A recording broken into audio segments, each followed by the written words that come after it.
ಭಾರತೀಯ ಜನತಾ ಪಾರ್ಟಿಯವರು ಓಟಿನ ಕಳ್ಳತನ ಮಾಡ್ತಾ ಇದ್ರು. ಓಟ್ ಚೋರಿ, ಓಟ್ ಥೆಫ್ಟ್.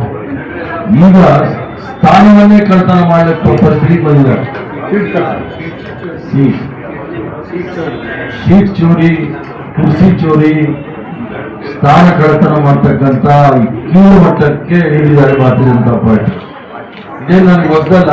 ನಾನು ಇದರಲ್ಲಿ ಡಾಕ್ಟರೇಟ್ ತಗೊಂಡಿದ್ದೀನಿ.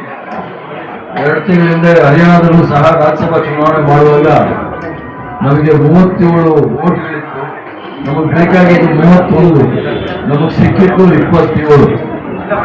4 ಓಟ್ಗಳನ್ನ ಅವರು ಇನ್ವ್ಯಾಲಿಡ್ ಮಾಡಿದ್ದಾರೆ. 2016ರಲ್ಲಿ ಒಂದು ಚುನಾವಣೆಯಲ್ಲಿ ನಮ್ಮ ಹತ್ರ ಇದ್ದಿದ್ದು 14 ಓಟು ಕೂಡ ಇನ್ವ್ಯಾಲಿಡ್ ಮಾಡಿ ಭಾರತೀಯ ಜನತಾ ಪಾರ್ಟಿ ಸದಸ್ಯರನ್ನು ಆರಿಸಿದ್ದಾರೆ. ಇದೇ ಹೊಸದಲ್ಲ.